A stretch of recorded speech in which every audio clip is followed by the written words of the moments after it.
Hi, hello.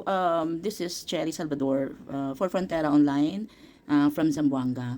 So, gusto ko lang po sana gawan ng video tungkol dito sa title ng anak ko, no, sa Itbulaga. It's only now that I found out na kita ko po na ang daming video sa YouTube na nagsasabi Pauline Luna daw ay winner ng Little Miss Philippines 1995. So, I already did some nag-report na ako, sabi ko misinformation, but only to find out, nung nag-google ako, nagpunta ako sa Wikipedia, ang sabi din sa Wikipedia that Pauline daw ang winner ng Itbulaga, Little Miss Philippines 1995, nung nakilala niya si Vic Soto. First time nakilala. So, paano nangyari to? Kay kami, pinaghirapan namin, alam ng buong Zamboanga na first candidate na nalo po sa Zamboanga na nationwide, actually international wide kasi may mga candidates yun from Australia, London, and Malaysia.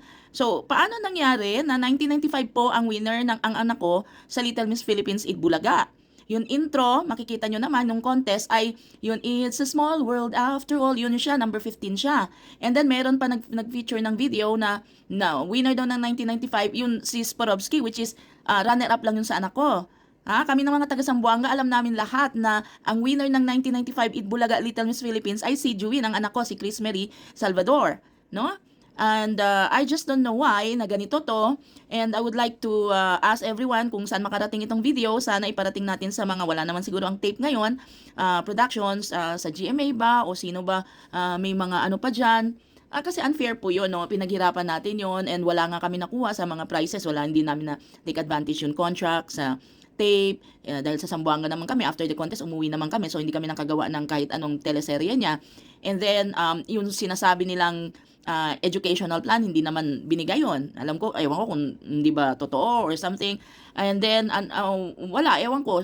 Yung piano pala, yun lang ang natanggap namin. And then, yung outright na binigay nila, no, walang trophy, yung crown and such. And meron yatang cash na binigay yon. But then, other than that, wala na po yung mga ibang prices na sinasabi nila. So, I don't know. Okay lang sa akin yung prices and yung mga education whatsoever. Pero, ito pong pride namin na amongst the, I think there were 22 candidates, number 15 siya. And nanalo po siyang Miss Telegenic. And I think, ano ba yun, isang award pa niya. Basta, yun po, ayun lang ang gusto kong sana ma-correct kasi fake news yan. Hindi ko naman alam paano report kasi you cannot imagine, I mean, nasa Wikipedia. I mean, paano nangyari yon, no? So, it's really weird, I mean, sige, so kahit siguro i-google nyo, talagang hindi ko pa pala ma-turn ang camera nito no, for some reason, but it really says that Luna began her career, her show business career when she joined Itbulaga's Little Miss Philippines Talent Contest in 1995 when she first met daw Paano nangyari yon? Kasi wala siya sa mga contestant 1995. Kilala ko lahat ng mga contestant. Andun ako sa lahat ng mga rehearsal and everything. In fact, sabi nga ng director, first pa lang namin mga rehearsal, sabi nila, sino pinaka-kinakabahan na nanay dyan, siya yung manalo. Then tinuro ako ng director mismo. Sabi niya, ito na, kasi nakita doon niya, 3 pakete na akong sigarilyo nakaubos. So, it's really not fair, no? So, sana makarating ito kanino man dyan.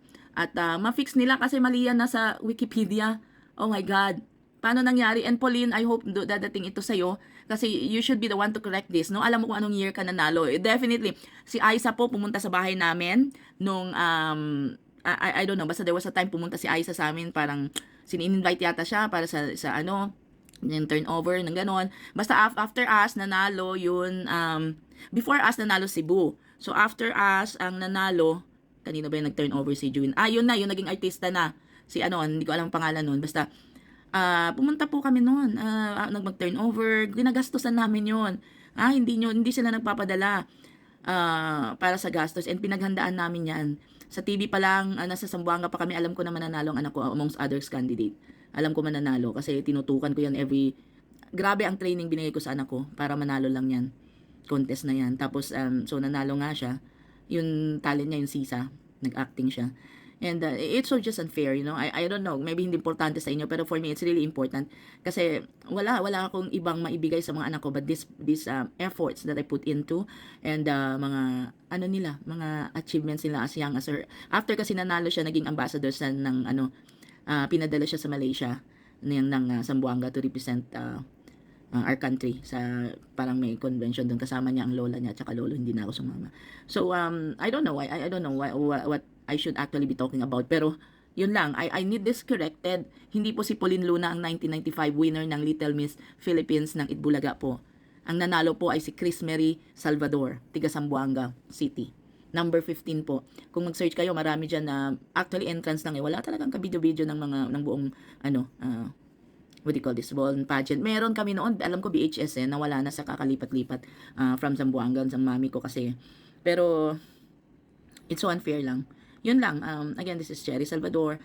Please help me kung sino ang have the access na makarating man lang kina Pauline Luna o kay Vic Soto na mali po ang nasa Wikipedia. No? Ang sinasabi nila 1995 daw winner si kasi sinearch ko, kasi sabi ko inaano ko ng YouTube, okay daw i-check daw nila, i-fact check nila. Tapos sabi ko i-google ko nga kung anong taon nanalo si Pauline. Ang lumabas ang Wikipedia, sabi 1995. Oh my God, paano nangyari yun? So ayun lang, it's a big deal to us because first candidate po yan nanalo from Zamboanga. And apple of the eye namin yan. So sana somebody could help and somebody could still fix this. Otherwise, okay lang naman. Walang problema. Matanda naman na ako. Malaki na naman may family naman na si Jewin. But it's still an honor and to be telling this story to your kids and sa mga apo-apo na dadating, di ba? Sana lang. So, ayun lang. Hope somebody can help. Okay? So, muchísimas gracias. Cherry Salvador from Zamboanga. Hasta la vista. Bye!